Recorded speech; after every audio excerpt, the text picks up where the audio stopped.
매주 수요일 이 시간에는 ETF에 대한 투자 전략 세워보고 있죠. 오늘 이 시간은 NH 아문디 자산운용의 안진우 팀장 모셨습니다. 어서 오세요. 네, 안녕하십니까? 네. 그래도 최근에 보자면은 코스피가 글로벌 주요 증시 대비해서 상당히 선전을 하고 있어서 네, 지난해 서력을 아주 갚아주고 있는 상황입니다. 네, 맞습니다. 실제로 뭐 ETF 시장에서는 어떤 점들을 주목하고 계신지 궁금한데요. 예, 일단 수익률 먼저 보고 좀 말씀드리겠습니다.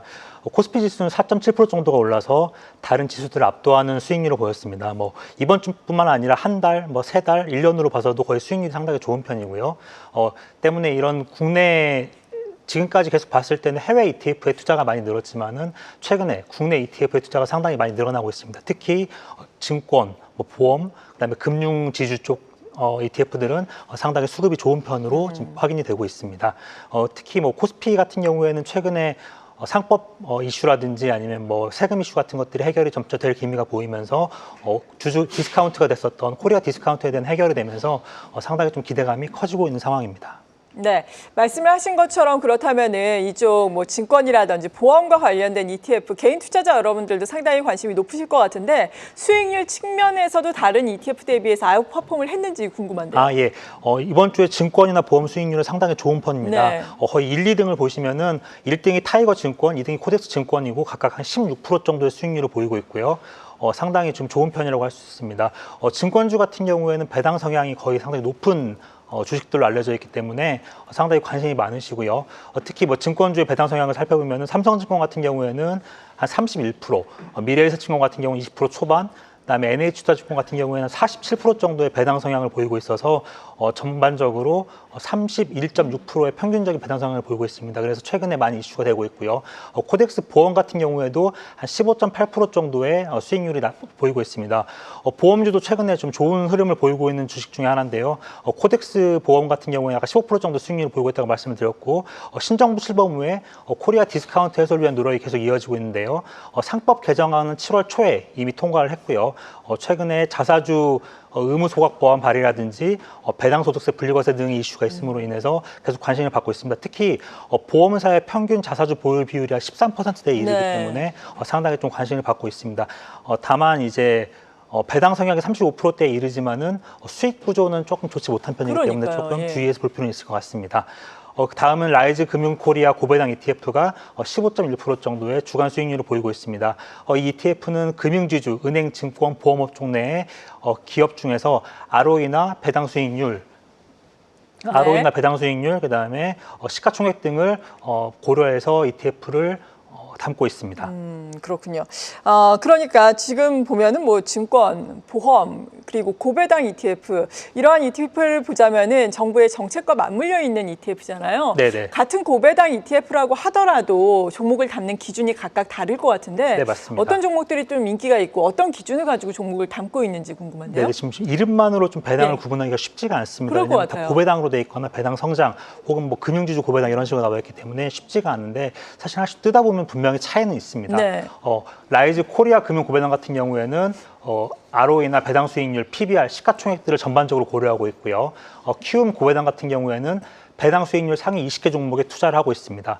그리고 타이거 은행 고배당 플러스 탑10 같은 경우에는 고배당 은행주에 투자를 하고 있고요. 플러스 고배당주 같은 경우에는 국내 고배당 기업 30곳에 투자를 하고 있습니다. 이렇게 기업들의 각각에 대한 주요 특징이 다르고 솔 금융지주 플러스 고배당 같은 경우에는 금융지주 회사나 아니면은 금융기업 업종에 투자를 하고 있기 때문에 각각의 이제 특성이 다르다고 할 수 있고요. 특히 좀 주의해서 보셔야 될 필요가 있는 게 각각 편입된 종목 수들이 다릅니다. 어떤 종목 10종목 정도를 담고 있는 종목들이 있고요. 최대 30종목까지 담고 있는 종목이 있기 때문에 각각 특징이 다르게 나타날 수 있다고 볼 수 있을 것 같습니다. 네, 이렇게 특징이 말씀하신 것처럼 상당히 다르기 때문에 각각의 ETF별로 담고 있는 종목 수도 지금 말씀해 주셨지만 종목 자체도 그냥 차이가 나겠네요. 네, 종목 자체도 상당히 차이가 나고 있습니다.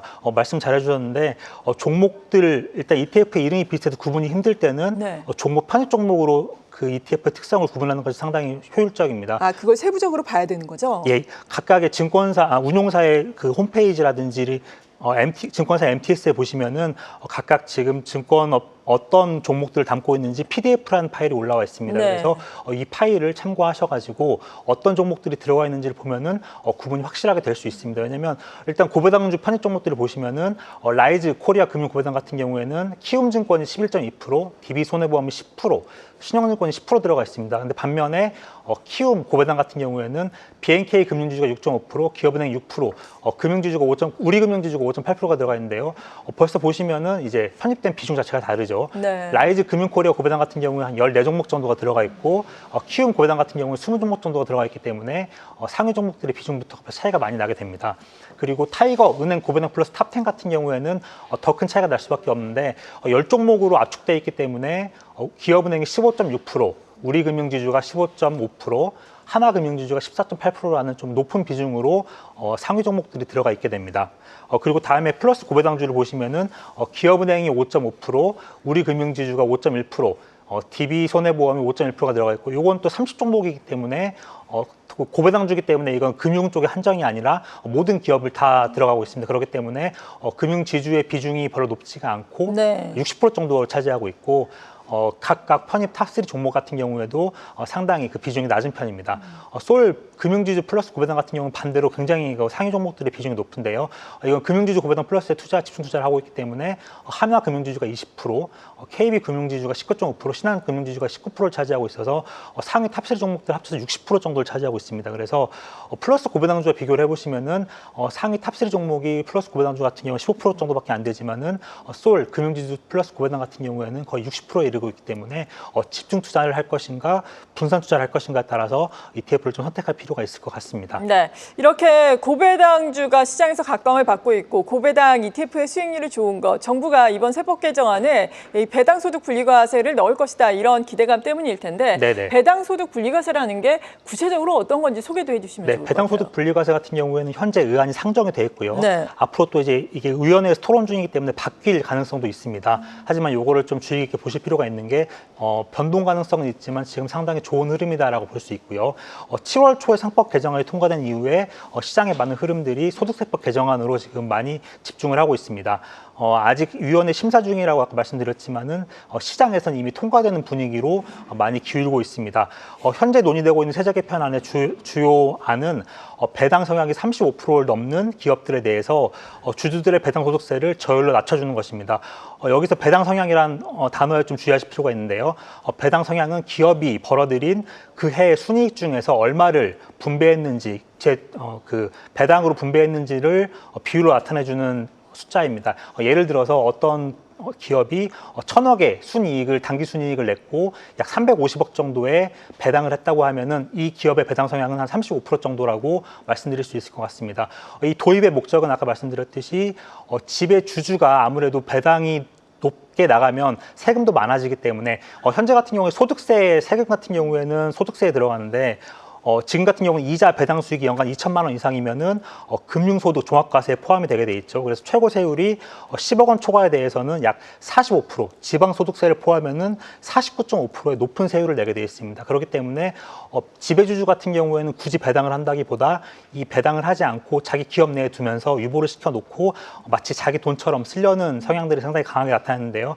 이런 성향들을 좀 제거를 하면서 배당 성향을 높이도록 유도를 하고 있습니다. 왜냐하면 이 세법에 따르면은 종합과세에서 분리과세를 허용하기 때문에 2천만 원 이하는 14%, 2천에서 3억 이하는 20%, 3억을 초과하면 25%가 되는데요. 아까 말씀드린 49.5%에 비하면은 25%의 지방소득세를 포함한다고 하더라도 20.5%이기 때문에 거의 한 22%의 절감 효과가 있습니다. 그렇기 때문에 배당 성향 요건 충족 시에 최대 주주가 배당 과세 부담을 완화시킬 수가 있기 때문에 아무래도 이제 배당을 좀 하려는 요인이 좀 커질 거라고 예상을 하고 있습니다. 네. 다만 이제 한 가지 좀 주의 있게 보셔야 될 거는 ETF 쪽에서는 아직 이 분리과세에 적용이 된다 안 된다는 말이 아직 나오지는 않고 있습니다. 그래서 지금은 바로 기업에서 분배하는 거에 배당하는 거에 대해서만 분리과세를 한다는 내용이 법안에 들어가 있고요.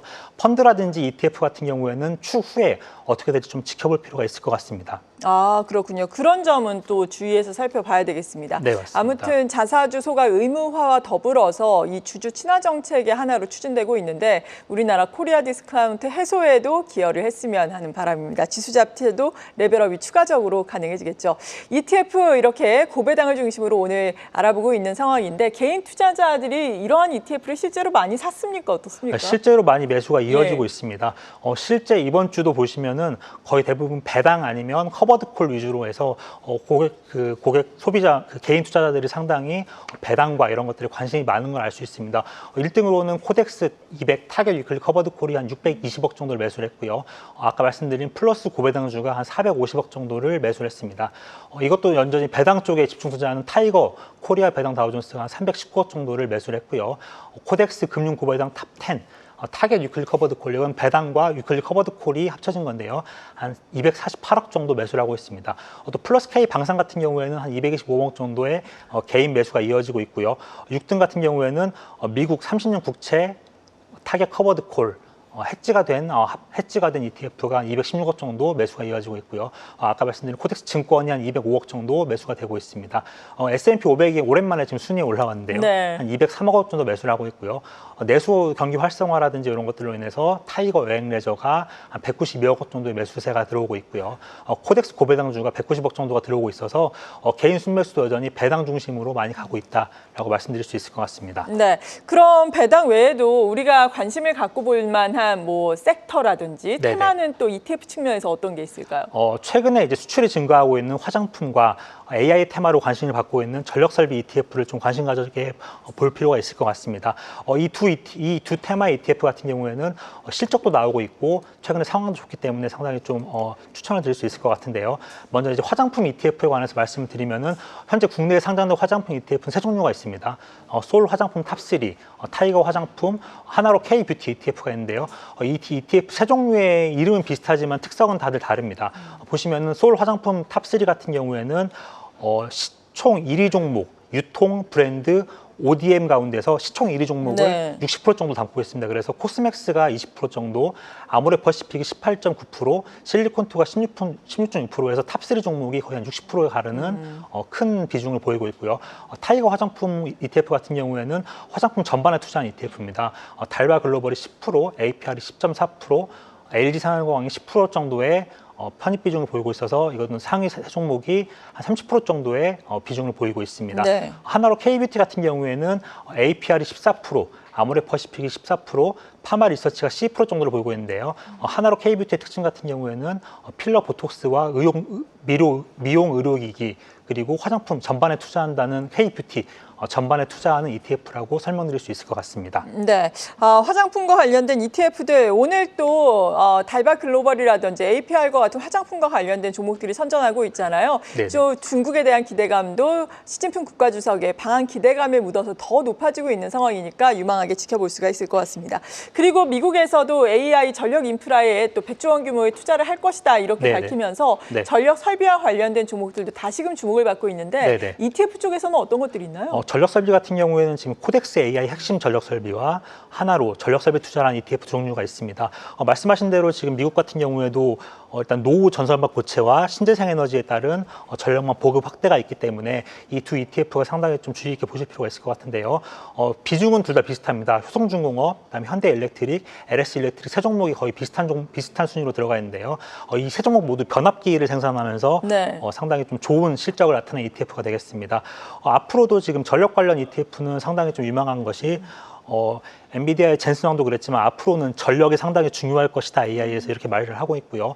전력이 없이는 AI 쪽이 발전할 수가 없게 되어 있습니다. 이번에 SK라든지 삼성 같은 경우에도 우리나라에 지금 전력 반도체 공장을 많이 늘리고 있지 않습니까? 그 공장에도 필수적으로 깔리는 것들이 이런 전력 설비 투자에 관련한 송배전 인프라, 전력 이런 것들이 되겠습니다. 그래서 변압기라든지 이런 것들은 수출도 잘 되고 있고 우리나라에서도 상당히 좀 내수가 경기가 좋기 때문에 계속 관심을 가지고 볼 필요가 있을 것 같습니다. 네, 오늘 우리가 관심을 가질 만한 고배당 ETF를 중점적으로 알아보면서 추가적인 유망 테마까지 살펴봤는데 ETF 투자를 할 때 요즘에는 어떤 ETF로 투자 비중을 좀 늘려가면 좋겠다라고 팀장님 개인적으로는 생각을 가지고 계세요? 저는 개인적으로는 아까 말씀드린 화장품 전력과 더불어서 배당 쪽을 상당히 좀 보고 배당, 있습니다. 예. 수단매가 좀 빠르게 일어나고 있기 때문에 예. 물론 대응은 해야 되겠지만은 어차피 정부 정책들이 배당 중심으로 해서 코리아 디스카운트를 해소하겠다 이런 것들이 되고 있기 때문에 이 세 테마 정도는 관심을 가지고 기울여볼 만할 것 같습니다. 네, 화장품과 전력, 설비 그리고 배당과 관련된 ETF를 눈여겨보자라고 도움 말씀을 들어봤습니다. 매주 수요일 이 시간 함께하는 ETF 투자 전략 NH 아문디 자산운용의 안진우 팀장과 함께했습니다. 감사합니다. 네, 감사합니다. 계속해서 다양한 경제 이슈를 알고 싶다면 구독과 좋아요, 알림 설정 부탁드립니다. AI 캐스터 권미정이었습니다.